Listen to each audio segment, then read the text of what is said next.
Oke, assalamualaikum warahmatullahi wabarakatuh. Halo guys semuanya. Jadi nama aku adalah Meisa. Perkenalkan, nama aku adalah Meisa Akilanda Halim dan aku adalah prodi jurnalistik semester 2. Dan di sini video ini aku buat untuk memenuhi tugas UAS mata kuliah sosiologi aku. Baik. Di sini aku akan menjelaskan dari materi 1 hingga materi 12 secara singkat, padat, dan jelas. Oke, kita masuk aja langsung ke pembahasannya. Baik, jadi yang pertama, sosiologi. Jadi sosiologi ini adalah ilmu yang mempelajari tentang bersosialisasi dengan masyarakat. Ilmu tentang pendekatan masyarakat ini diteliti oleh ahli filsafat yang namanya itu adalah Auguste Comte dan pada abad ke-19 dan diberi nama ilmu ini menjadi namanya sosiologi pada tahun 1839 yang artinya sosios ini berasal dari kata Latin yang artinya kawan dan logos ini berasal dari kata Yunani yang artinya berbicara. Kalau kita sambungin artinya adalah kawan berbicara. Oke? Sosiologi ini masuk ke Indonesia sejak ajaran Wulandreh dan sosiologi ini sempat dipandang sebelah mata, namun semakin berkembangnya zaman, semakin berkembangnya waktu, akhirnya sosiologi ini menjadi berkembang pesat dan menjadi ilmu yang signifikan sejak tahun 1948 karena ada ilmuwan yang bernama Sunario Kolopaking yang mengajarkan ilmu ini kepada mahasiswa UGM Ilmu Politik. Baik, di samping itu sosiologi juga memiliki proses sosial dan interaksi sosial. Yang apa sih artinya? Jadi proses sosial ini adalah setiap interaksi sosial yang berlangsung dalam suatu jangka waktu dan menunjukkan pola-pola pengulangan hubungan masyarakat. Dan interaksi sosial itu sendiri artinya hubungan-hubungan sosial yang dinamis antar masyarakat. Jadi kedua hal ini bisa terjadi karena adanya suatu syarat yang dimana syaratnya ini adalah terjadinya kontak sosial dan komunikasi sosial antar masyarakat.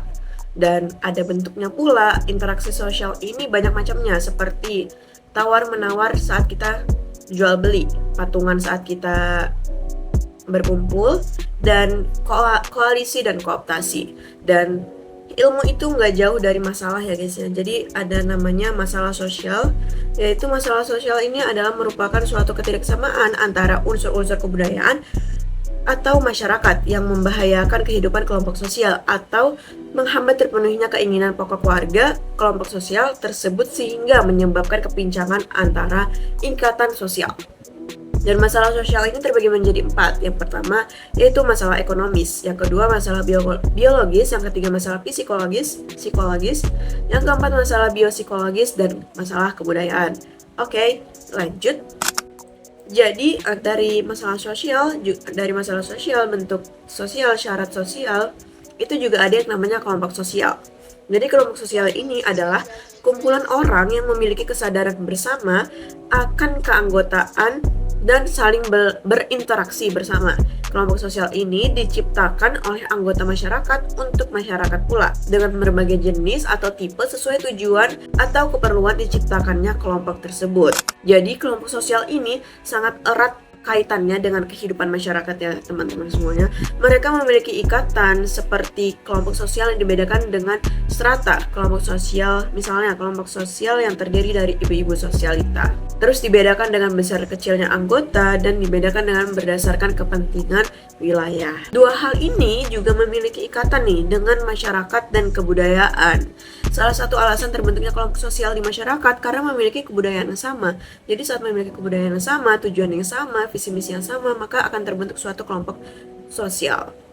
Selain itu, masyarakat juga memiliki lembaga sosial untuk mendukung dan membantu segala konflik yang terjadi pada masyarakat. Yaitu lembaga masyarakat ini terbentuk dari pemikiran-pemikiran masyarakat dan menjadi suatu pola kegiatan. Contohnya nih ya guys, lembaga masyarakat itu seperti KUA, posyandu, perguruan tinggi, masjid, gereja, partai dan parlemen dan lain-lainnya. Dan sosiologi juga memiliki ilmu tentang stratifikasi sosial atau lapisan masyarakat. Lapisan masyarakat ini menurut P.J. Bauman, stratifikasi sosial adalah golongan manusia dengan ditandai suatu cara hidup dalam kesadaran akan beberapa hak istimewa yang tertentu, dan karena itu menuntut gengsi kemasyarakatannya. Jadi lapisan masyarakat ini bisa mengakibatkan hal yang negatif tapi bisa memiliki hal yang positif juga. Dan stratifikasi sosial ini memiliki jenisnya, yaitu stratifikasi sosial berdasarkan pendidikan, berdasarkan pekerjaan dan berdasarkan ekonomi. Adapun sifat dari stratifikasi sosial itu yaitu stratifikasi sosial tertutup dan terbuka.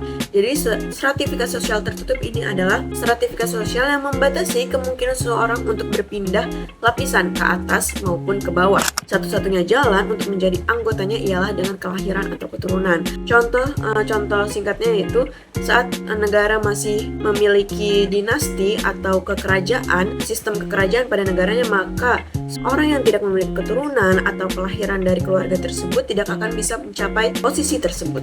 Tetapi ada juga yang namanya stratifikasi sosial terbuka. Dalam stratifikasi sosial terbuka ini, setiap anggota itu memiliki dua kemungkinan dan kesempatan. Masyarakat bisa berusaha untuk naik ke lapisan masyarakat atas atau malah sebaliknya, turun ke lapisan masyarakat yang rendah. Lapisan masyarakat ini mencapainya itu dengan usaha. Saat mengalami kegagalan, maka mereka akan turun ke lapisan masyarakat yang bawah. Dan ada pula yang namanya kekuasaan dan kepemimpinan. Dalam stratifikasi sosial ini, hal ini juga memiliki ikatan kuat. Seseorang yang memiliki kekuasaan dan kepemimpinan akan memiliki dampak yang besar dan dapat mempengaruhi suatu hal dengan mudah. Kepemimpinan ini adalah sebagai sesuatu yang kompleks di mana kekuasaan ini dimainkan jabatannya. Pemimpin mampu mengatur bawahannya dan menentukan bawahannya itu mau bagaimana. Dan ngomong-ngomong tentang mempengaruhi, kekuasaan dapat mengubah sosial atau akan terjadi yang namanya perubahan sosial. Adanya unsur yang tidak sama dengan sebelumnya menciptakan pola baru nih dalam masyarakat, dan ini dinamakan dengan perubahan sosial. Perubahan sosial juga memiliki teori, yaitu teori siklus, evolusi, fungsional, dan konflik, dan memiliki strateginya masing-masing, yaitu strategi persuasif, fasilitatif, reedukatif, strategi kekuasaan, dan strategi kekuasaan dan non-kekuasaan. Hal yang terpenting, jadi hal yang penting dari masalah sosial ini adalah bagaimana pemecahan masalah sosialnya. Secara garis besar, metode yang dikembangkan untuk memecahkan masalah sosial terhadapnya terbagi menjadi dua bentuk, yaitu pemecahan sosial, masalah sosial yang bersifat preventif, dan masalah pemecahan sosial yang bersifat represif. Jadi, perubahan sosial ini juga menciptakan gerakan sosial, yaitu gerakan sosial minimalis, gerakan sosial aksi langsung, solidaritas, dan aliansi. Jadi segitu sih penjelasan aku tentang sosiologi dari materi 1 hingga 12 yang kita pelajari dalam kelas 2A jurnalistik. Baik, terima kasih, semoga ringkasan ini bisa memberikan dampak yang baik kepada kalian dan bermanfaat bagi kalian semua. Bye-bye.